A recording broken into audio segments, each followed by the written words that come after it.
হায় রে আমার পুরা কপাল, সারা জীবন মাইনসেটটা মাইরা খাইলাম, আর আজকে সেই আমি শিয়াল পণ্ডিত সাচ্ছি দানবীর দাতা হাতেম তাই। নিজের পকেটের টাকা দিতে গিয়া তো কলিজাটা ফাইটা যাইতাছে, কিন্তু কি আর করমু, ক্ষমতায় যাইতে হইলে এইটুক স্যাক্রিফাইস তো করতেই হয়।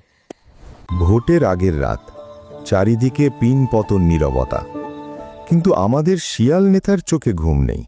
সে বস্তা ভর্তি টাকা নিয়ে বেরিয়েছে ভোট কিনতে।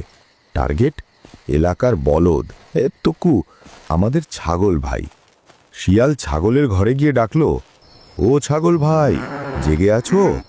এই নাও কর করে 500 টাকা। কালকে কিন্তু আমার মরা মুরগি মার্কায় সিলটা মারবা। আর শোনো, কাউকে বলবা না কিন্তু। টাকা দেখে ছাগলের চোখ তো কপালে, সে খুশিতে ব্যয় ব্যয় করে উঠল। শিয়াল ভাই, আপনি চিন্তা কইরেন না, 500 টাকা যখন দিছেন, ভোট আপনার, জানও আপনার, কালকেই সিল মারমু। নির্বাচন শেষ, শিয়াল নেতা পাশ করেছে। কিন্তু 1 মাস যেতে না যেতেই ছাগলের বাড়ির সামনের রাস্তা ভেঙে গর্ত হয়ে গেছে। ছাগল সেই গর্তে পড়ে পা ভেঙে একদম ল্যাংড়া হয়ে গেল। ল্যাংড়াতে ল্যাংড়াতে ছাগল গেল শিয়াল নেতার এসি রুমে।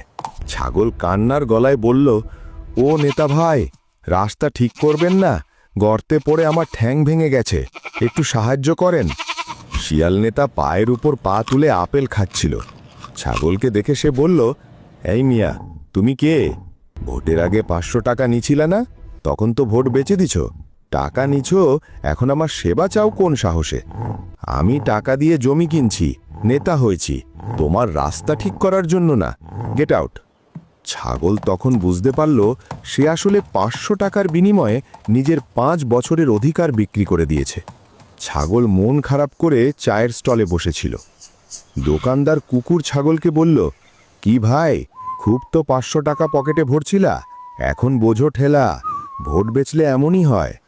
ভোটের আগে সামান্য টাকা বা বিরিয়ানির লোভে নিজের ভোট বিক্রি করবেন না। মনে রাখবেন, যে প্রার্থী টাকা দিয়ে ভোট কেনে সে পাশ করার পর টাকা কামাতেই ব্যস্ত থাকবে, আপনার উন্নয়ন করবে না। কারণ একবার ভোট বিক্রি করলে প্রশ্ন করার অধিকার আর থাকে না। তাই সাবধান।